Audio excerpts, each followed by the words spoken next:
The master Prakash classes YouTube channel आप सभी लोगों का स्वागत करता है। इस वीडियो लेक्चर में हम लोग आपकी आगामी शिक्षक भर्ती यानी सुपर टेट के लिए गणित के टोटल 10 प्रश्नों का प्रैक्टिस सेट सॉल्व करने वाले हैं। और ये जो आपके सारे प्रश्न हैं, 10 प्रश्न हमने जो यहाँ पर लिए हैं, ये आपके अग्रवाल पब्लिकेशन के बुक एग्जाम कार्ड से लिया गया है। ये बुक आपकी परीक्षा के लिए बहुत ज़्यादा उपयोगी है। तो सारी चीज़ों को यदि आप डिटेल में पढ़ना चाहते हैं तो अपने नज़दीकी बुक स्टोर से इस किताब को खरीद सकते हैं। तो चलिए हम लोग क्या करते हैं कि जब भी प्रैक्टिस सेट स्टार्ट करते हैं तो उसके हमारे कुछ उद्देश्य होते हैं अथवा टारगेट होते हैं। वो सारी चीज़ें आप सभी लोगों को पता है। अगले 3 से 4 महीने 5 महीने हमारे साथ आपको रहना है जब तक कि आपका पेपर नहीं हो जाता है और आपको सारी चीज़ें यहाँ से क्लियर हो जाएंगी। हमारा क्या उद्देश्य है, क्या टारगेट है इन प्रैक्टिस सेट को सॉल्व करने का, वो सारी चीज़ें आपको प्रत्येक प्रैक्टिस सेट में बताई ही जाती हैं। इसलिए यहाँ पर हम लोग उसे नहीं बताते हैं, चर्चा नहीं करते हैं और डायरेक्ट अपने आज प्रश्नों को स्टार्ट करते हैं। यहाँ पर जो प्रश्न आपको दिया गया है बहुत ही बेहतरीन सा प्रश्न है। आपको x माइनस वाई का मान दिया गया है 5 और एक्स वाई का मान दिया है 36 और आपको जो वैल्यू ज्ञात करनी है उसका मान है एक्स क्यूब माइनस की वाई क्यूब।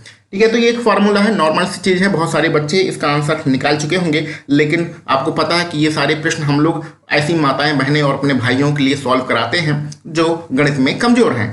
तो उनको क्या करना भैया, एक छोटा सा बीजगणित का फार्मूला आपको याद रख लेना है। तो फार्मूला क्या होता है भैया, इसको बहुत सारे तरीके से आप प्रश्न को सॉल्व कर सकते हैं, लेकिन जो सबसे अच्छा तरीका, सबसे आसान तरीका है उसको हम लोग अगर यहाँ पर चर्चा करें तो ये फार्मूला आप याद रख लीजिएगा। एक्स माइनस वाई का होल क्यूब बराबर होता है एक्स क्यूब माइनस की वाई क्यूब। ठीक है, और यहाँ पर होता है माइनस के 3xy और ब्रैकेट में होता है x माइनस वाई। बस इसी फार्मूले को आप लगा दीजिएगा, आपका आंसर आ जाएगा। ये जो वैल्यू दी गई इसका मान हमें निकालना ही है। तो चलिए इस फार्मूले को हम लोग यहाँ पर पुट करते हैं। x माइनस वाई का मान यहाँ पर देखिए, x माइनस वाई का मान 5 दिया है तो यहाँ पर 5 लिखेंगे और इसकी घात लगाएंगे 3।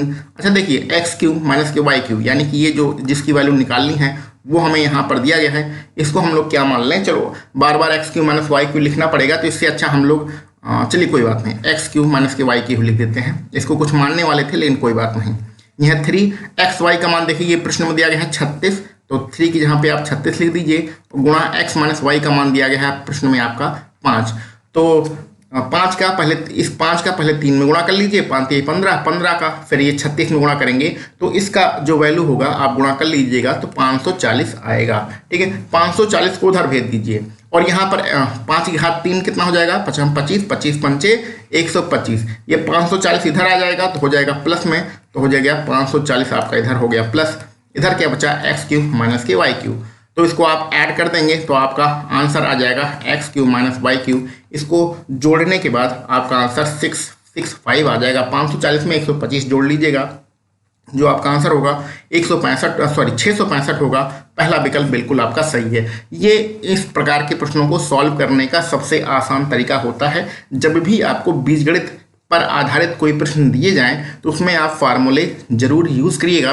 और कुछ आपके चैप्टर हैं जिसके सारे फार्मूले आपको रटे होने चाहिए, जैसे कि वृत्त है, बीजगणित है, त्रिकोणमिति है, इनके सारे फार्मूले आपको रटे होने चाहिए। और हम लोग जल्द ही चैप्टर वाइज भी मैथ स्टार्ट करेंगे, तो परेशान होने की कोई भी आवश्यकता नहीं है। आगे बढ़ते हैं अपने 52 नंबर के प्रश्न पर, और बहुत ही आसान प्रश्न है।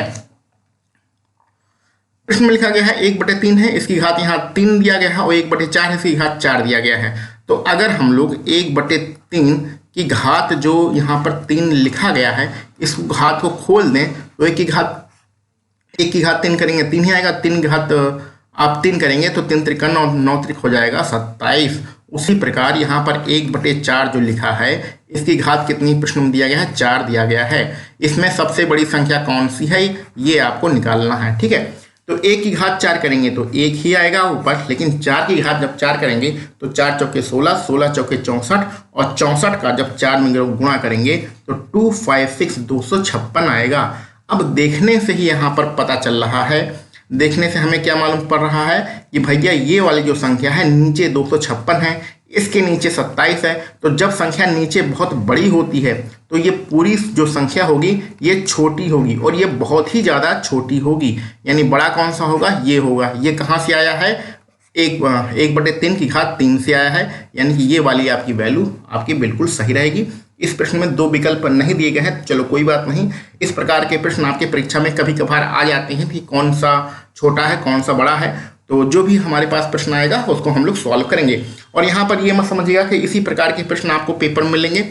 ये जो आपका सारे प्रश्न हैं ये अग्रवाल पब्लिकेशन के बुक एग्जाम कार्ड से हैं। तो इस बुक में कुछ प्रश्न बहुत ज़्यादा आसान दिए गए हैं, ठीक है। तो इसके चक्कर में हमें नहीं पढ़ना, हमें तो अपने क्वेश्चन को लगाना है, चाहे आसान हो चाहे कठिन हो, कैसे भी कुछ क्वेश्चन हमें अपना प्रैक्टिस को पूरा करना है, प्रैक्टिस सेट को सॉल्व करना है। क्योंकि परीक्षा में कैसे प्रश्न पूछ जाएंगे ये हमें नहीं पता है। कम से कम 3, 4 या 5 प्रश्न आपके बहुत ही आसान होते हैं और 7, 8 प्रश्न आपके मॉडरेट होते हैं और कम से कम 4 से 3 या 4 या प्रश्न ऐसे होते हैं जो कुछ हाई लेवल के होते हैं। तो परीक्षा में हर प्रकार के प्रश्न आते हैं। आगे बढ़ते हैं अपने 53 नंबर पर।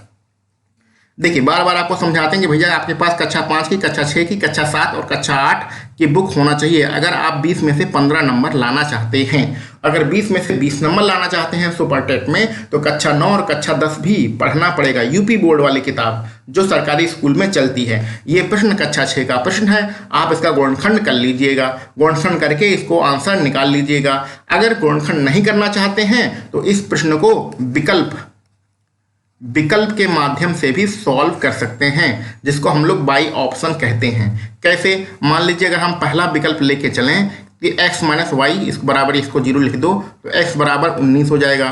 तो 19 का मान रखिएगा, अगर 0 आ जाता है तो आपका जो समीकरण दिया गया है इस समीकरण में x का मान 19 रखिएगा, अगर 0 आ जाता है तो ये आपका आंसर होगा। इस प्रश्न में क्या है, x प्लस 17 बराबर, इसको 0 लिख दीजिए तो 17 को उधर भेजेंगे तो x बराबर माइनस के 17 हो जाएगा। इस प्रश्न में क्या है, x माइनस 17 बराबर 0 लिख दीजिए तो x 17 को उधर भेजेंगे तो x बराबर 17 हो जाएगा। इसमें क्या होगा, x प्लस 15 बराबर हो जाएगा 0, तो 15 को उधर भेजेंगे तो x बराबर हो जाएगा माइनस 15।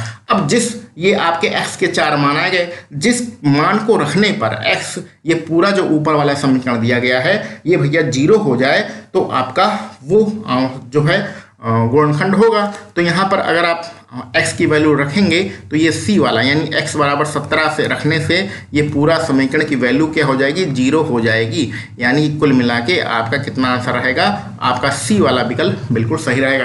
तो 2 तरीके आपको बताए, करना आपको है, हमें परीक्षा थोड़ी देना है, हमें जाके एग्जाम हॉल में क्वेश्चन थोड़ी सॉल्व करना है, क्वेश्चन आपको सॉल्व करना है, ठीक है। तो 2 तरीके इसको बताया, या तो भैया कक्षा 6 में गुणनखंड वाला जो तरीका आपने पढ़ा है उससे प्रश्न को सॉल्व कर लो, अथवा विकल्प के माध्यम से प्रश्न को सॉल्व कर लो। और विकल्प के माध्यम से प्रश्न को सॉल्व कैसे करेंगे वो भी हमने बता दिया है। और इसका जो आंसर आएगा वो x माइनस 17 आएगा, यानी x की वैल्यू 17 रखने से आपका जो ऊपर वाला समीकरण है उसकी वैल्यू 0 हो रही है। विकल्प सी हमारा यहाँ पर बिल्कुल सही है। बच्चों वाला क्वेश्चन था, कोई इसमें दिमाग नहीं लगाना है। आगे बढ़ते हैं।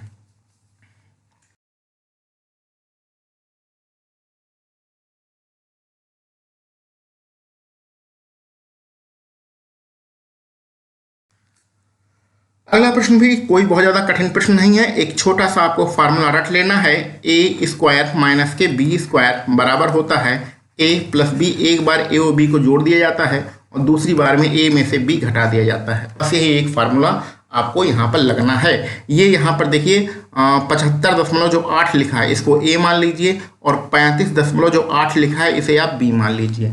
अब आपको समझ में आया, a स्क्वायर माइनस के b स्क्वायर का फार्मूला बन रहा है। तो अब करेंगे क्या, हमने 75.8 को a माना है यानी कि ये a स्क्वायर हो गया, और 35.8 को b माना है यानी कि ये b स्क्वायर हो गया।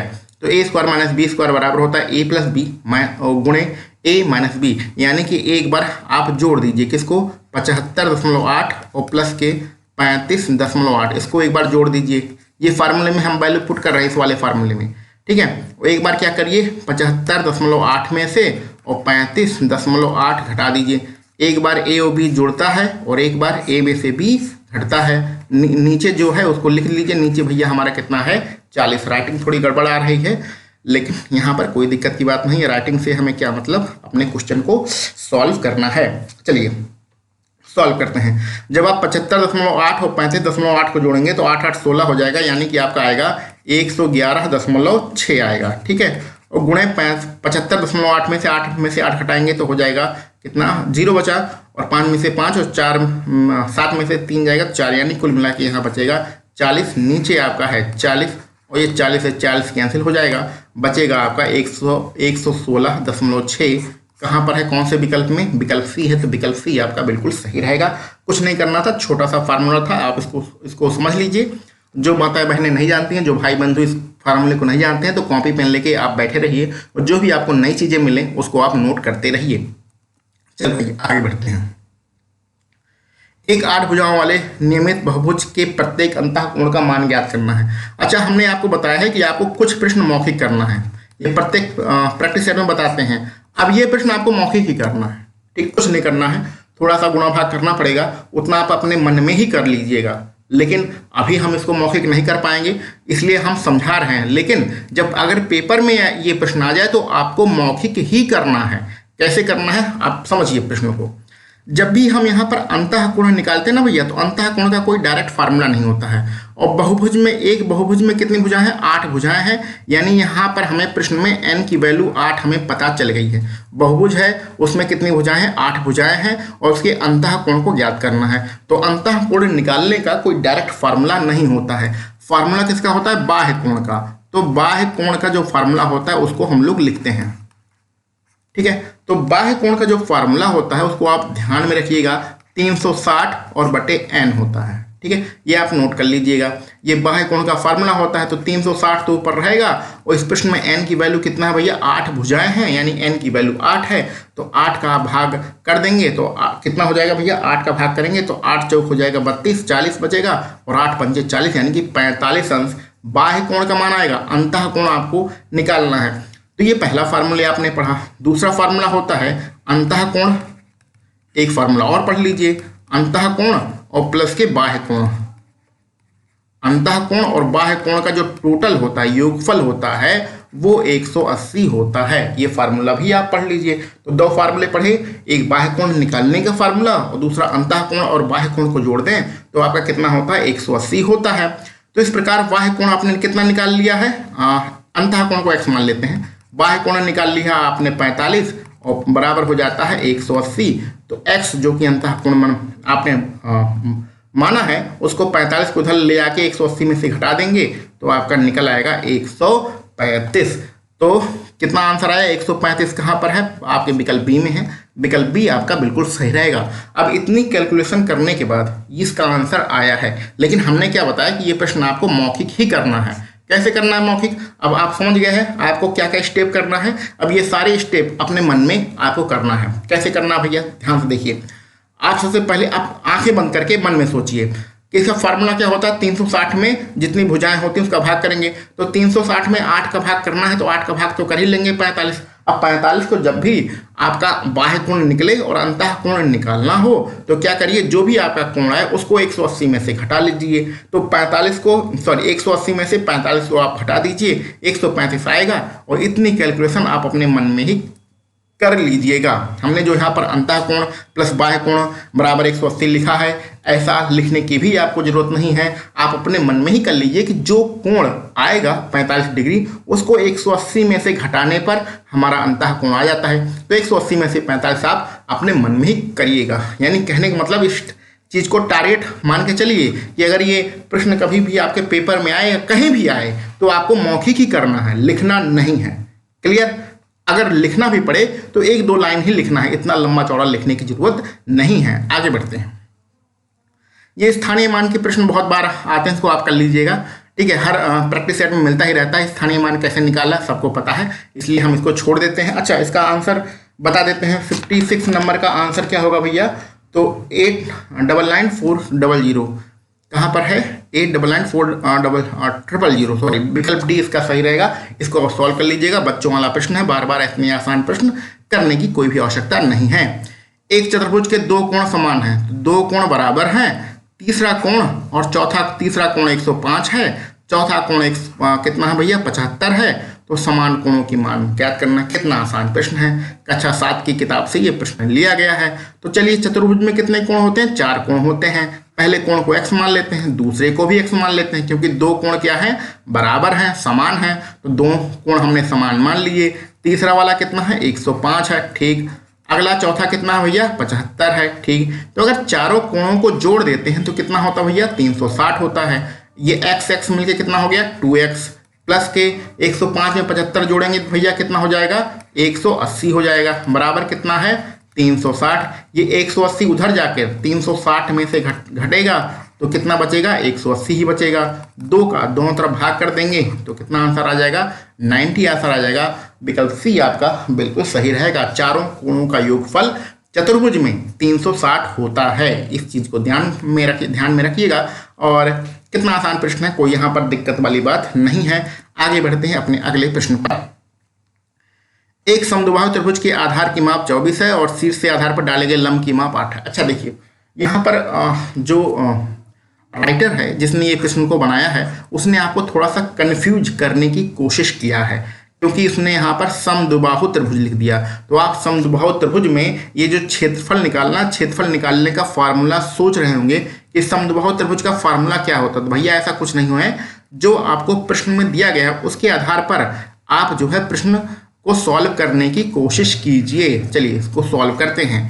देखिए, समद्विबाहु त्रिभुज का मतलब होता है ये वाली भुजाएं आपस में बराबर हों, लेकिन हमें उससे यहाँ पर कोई मतलब नहीं है। आप प्रश्न को फिर से पढ़िए। एक समद्विबाहु त्रिभुज में आधार की माप 24 है, यानी कि ये बी से सी जो है ये 24 सेंटीमीटर है। ठीक है, ये कहाँ से लेके, यहाँ से लेके बी से लेके सी तक, यही हमारा आधार है। और शीर्ष से आधार पर डाले गए लंब की माप, यानी शीर्ष कौन सा ए है, ए से इस आधार पर अगर हम लंब डाल दें, ये 90 अंश का कोण बना दें, तो उसका माप है 8 सेंटीमीटर। तो ये हो गया 8 सेंटीमीटर। ठीक है, आपको क्या करना है, उसका क्षेत्रफल निकालना है। तो भैया जब आपको पता चल गया, ये आधार पता चल गया कितना भैया 24 है, और ये लंब पता चल गया कितना है, इसको डी मान लो, तो ए डी बराबर 8 है। तो समद्विबाहु त्रिभुज हो या चाहे कोई भी त्रिभुज है, हमें फार्मूला पता है। फार्मूला क्या होता है क्षेत्रफल का, जब हमें आधार पता हो और लंब पता हो, फार्मूला क्या होता है 1/2 और आपका आधार गुणे क्या होता है लंब। ठीक है, लंब ऊंचाई दोनों एक ही चीजें होती हैं। फार्मूले में वैल्यू पुट कर दीजिए, 1/2, आधार कितना है भैया 24 है, लंब कितना है भैया, प्रश्न में कितना दिया है 8 दिया है। 2 का भाग 24 में करेंगे 12 आएगा, 12 8 कितना हो जाएगा भैया 96 सेंटीमीटर स्क्वायर। कहाँ पर है, विकल्प सी में। कितना आसान सा प्रश्न है। थोड़ा सा घुमाने की उसने कोशिश किया, घुमाने की कोशिश यहाँ पर ये जो समद्विबाहु त्रिभुज है इसको लिखकर उसने प्रश्न को घुमाने की कोशिश किया है। अगर सीधा सीधा लिख देता कि एक त्रिभुज है जिसका आधार 24 है और लंब 8 है, उसका क्षेत्रफल क्या होगा, तो आप सीधे सीधे फार्मूला लगा लेते। लेकिन समद्विबाहु त्रिभुज लिखकर थोड़ा सा घुमाने की कोशिश किया है। लेकिन कोई भी त्रिभुज हो, अगर उसमें हमें लंब पता है और आधार पता है तो उसका फार्मूला यही होता है और यही लगाकर हमें आंसर को निकाल लेना है। आगे बढ़ते हैं अपने अगले प्रश्न पर। एक समचतुर्भुज की प्रत्येक भुजा 17 है, विकर्ण 30 है। क्या जबरदस्त क्वेश्चन है। समचतुर्भुज, अगर किसी ने हमारे वीडियो अब तक देख रहे हैं, जितने भी वीडियो हम लोगों ने बनाए हैं, लगभग ये आज का 34 नंबर का वीडियो है, और अगर आपने 33 नंबर के वीडियो देखे हैं तो अभी तक जो भी स्टूडेंट देख रहे हैं वो इस प्रश्न को सॉल्व कर चुके होंगे, क्योंकि समद्विबाहु त्रिभुज बहुत ही जबरदस्त तरीके से आपको बताया गया है। नहीं सॉल्व कर पाए हैं तो थोड़ा सा रुकिए और वीडियो को ध्यान से समझिए। ठीक है, अगर आप सॉल्व नहीं कर पाए हैं और हमारे वीडियो देखते हैं तो बहुत दिक्कत की बात है भैया। ठीक, अब आपको यहाँ पर समचतुर्भुज हमने बना दिया है। समचतुर्भुज वो होता है जिसकी चारों भुजाएं समान होती हैं। जो वृत्त आपका वर्ग होता है उसको थोड़ा सा टेढ़ा कर दीजिए तो वो समचतुर्भुज बन जाता है। इसकी प्रत्येक भुजा 17 है, यानी कि ए बी की वैल्यू भी 17 है, बी सी की वैल्यू भी 17 है, डी सी की वैल्यू भी 17 है और ए डी की वैल्यू भी 17 है। ठीक है, एक विकर्ण की माप 30 है, यानी कि अगर हम ए सी ले लें, ए सी वाला ही ले लेते हैं, ए सी जो विकर्ण है इसकी जो माप है वो 30 सेंटीमीटर है। अब हम क्या करते हैं, कलर पहले चेंज करते हैं। बी डी, अब आप समझिए समचतुर्भुज में हमने क्या क्या बताया था, इसमें कोई फार्मूला नहीं लगाएंगे, ये चित्र बनाकर ही आंसर निकाल लेंगे। ठीक ना भैया, दूसरे विकर्ण की माप निकालना है आपको, दूसरे विकर्ण की क्या माप होगी ये बताना है। तो यहाँ कोई फार्मूला नहीं लगाएंगे, चित्र बनाकर ही हम आंसर निकाल लेंगे। कैसे निकालेंगे, जो समझाया था उसको ध्यान से समझिएगा। ये दूसरा विकर्ण हमने बना दिया। दूसरे विकर्ण में आपको पता है कि जब दोनों विकर्ण एक दूसरे को काटते हैं तो ये आपका 90 अंश का कोण बनता है। तो ये जितने भी ये वाला चाहिए, ये वाला चाहिए, ये वाला, जितने भी कोण बनते हैं वो 90 अंश के कोण बनते हैं। तो जब 90 अंश के कोण बनेगा तो इसके सामने वाली भुजा यानी ये वाली भुजा क्या हो जाएगी भैया, 90 अंश के सामने एक भुजा होती है विकर्ण।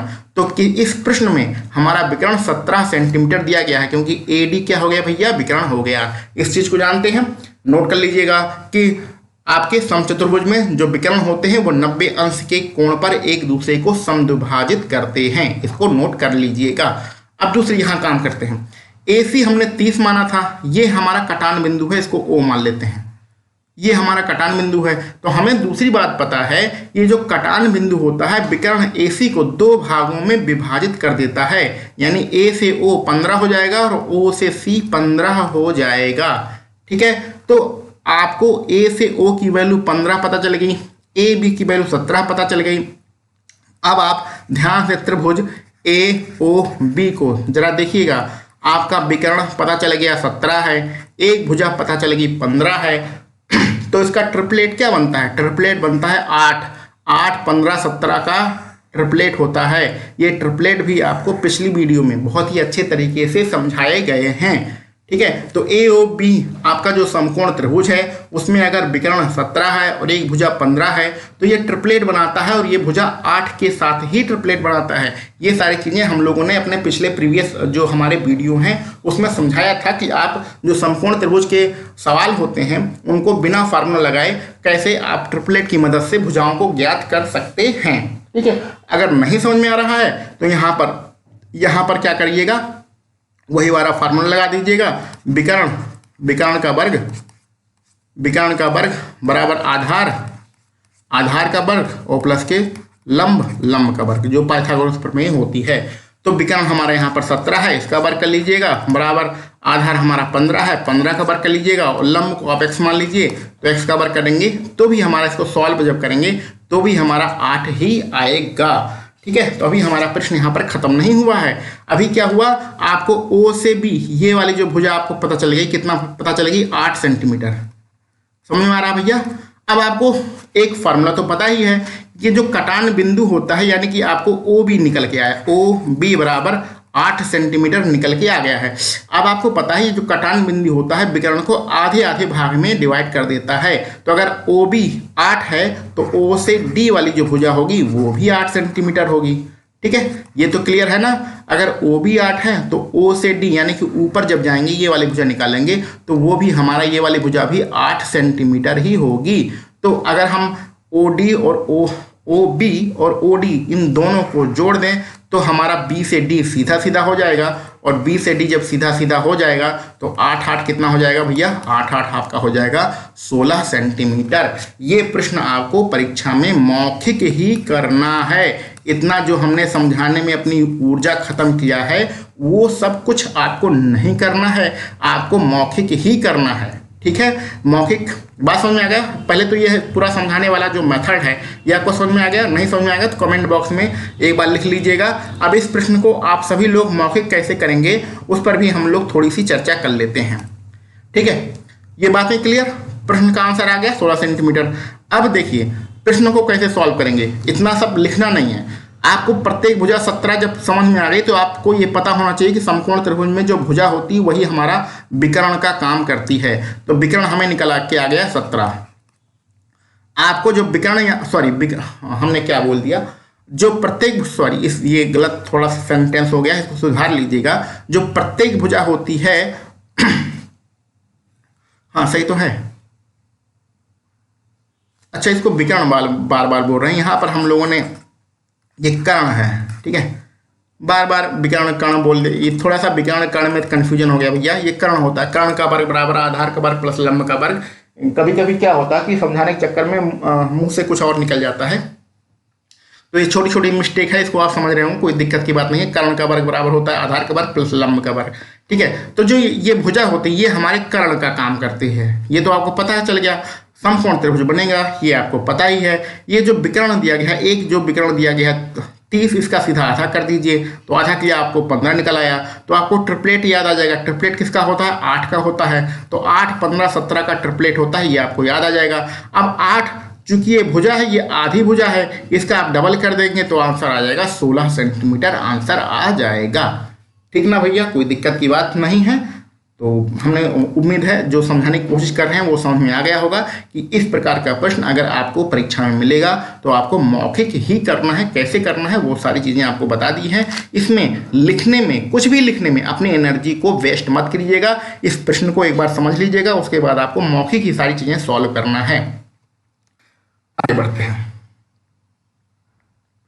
a प्लस बी की वैल्यू दी गई 7 और a माइनस बी की वैल्यू है 5, तो ए बी का मान निकालना है। अच्छा देखो भैया, अगर आपको इस प्रकार का कोई समीकरण दिया गया हो, एक बार a और b यहाँ पर लिखा गया है, एक बार दो संख्याएं जोड़ के लिखी गई हूँ और एक बार दो संख्याएं घटा कर लिखी गई हूँ, तो यहाँ पर a में से b जोड़ा गया है और यहाँ पर a में से b घटाया गया है। तो जब भी आपको a का मान निकालना हो तो क्या करिएगा, यहाँ पर जो दोनों वैल्यू हैं, पहली वैल्यू 7 है, दूसरी वैल्यू 5 है, दोनों जोड़कर 2 का भाग कर दीजिए। ठीक है, तो 7 और 5 12, 12 में 2 का भाग करेंगे तो आएगा 6। और b का मान निकालना हो तो क्या करिए, जो बड़ी वाली वैल्यू है 7, उसमें से छोटी वाली वैल्यू जो है 5, उसको घटा दीजिए, घटाकर 2 का भाग कर दीजिए। तो 7 में से 5 गया 2 और 2 का भाग करेंगे तो आएगा 1। तो जब भी आपको इस प्रकार से दो संख्याएं जोड़कर लिखी हैं फिर घटाकर लिखी गई हैं, तो उन दोनों संख्याओं को अलग अलग निकालना हो तो क्या करिएगा, पहले एक बार दोनों संख्याएं जोड़ दीजिएगा, जोड़कर 2 का भाग कर दीजिएगा तो पहली संख्या निकल आएगी, फिर बड़े में से छोटा घटाकर 2 का भाग करेंगे तो दूसरी संख्या निकल आएगी। तो इस प्रकार से a और b का मान निकल आया। a का मान कितना हो गया 6 और b का मान कितना हो गया आपका 1, और a b का गुणा करेंगे तो 6 कम 6 आपका आंसर रहेगा। कहाँ पर है, विकल्प सी आपका यहाँ पर बिल्कुल सही रहेगा। ठीक है, तो इस प्रकार से हम लोगों ने यहाँ पर टोटल 10 प्रश्नों को सॉल्व किया है। इसमें से आपके कितने प्रश्न सही हो रहे हैं उसको कमेंट बॉक्स में जरूर बताइएगा। और आपके लिए एक महत्वपूर्ण सूचना है कि जो आपको बताया गया है कि भैया मात्र 100 रुपये में 100 रुपये इसका चार्ज रखा गया है, इसमें आपको 250 से भी अधिक प्रैक्टिस सेट दिए जा रहे हैं। आप यकीन मानिए कि जो मार्केट से प्रैक्टिस सेट आप खरीदेंगे उसकी कीमत लगभग 100 रुपया, एक आपका लगभग 150 रुपया भी हो सकती है, और उसमें मात्र से मात्र 15 से 20 प्रैक्टिस सेट ही दिए रहते हैं। तो आप क्या करिए कि ज़्यादा रुपया भी नहीं है, 100 रुपया ही चार्ज रखा गया है, और ये चार्ज PDF बनवाने का खर्चा या बहुत सारे खर्चे होते हैं उसके लिए यहाँ पर रखा गया है। तो आप मात्र 100 रुपये में 250 से भी अधिक प्रैक्टिस सेट प्राप्त कर सकते हैं। ये आपके लिए बहुत ज़्यादा ज़रूरी है। अभी जब तक आपका नोटिफिकेशन नहीं आ रहा है तब तक आप कम से कम दिन में 2-3 घंटे पढ़िए। आप अगर 2-3 घंटे आज पढ़ रहे हैं तो उन बच्चों से जो अभी भी नहीं पढ़ रहे हैं और वो नोटिफिकेशन का इंतजार कर रहे हैं कि जब नोटिफिकेशन आएगा तब हम पढ़ेंगे, उनसे आप बहुत आगे निकल जाएंगे, क्योंकि आपने अभी से पढ़ना स्टार्ट कर दिया है।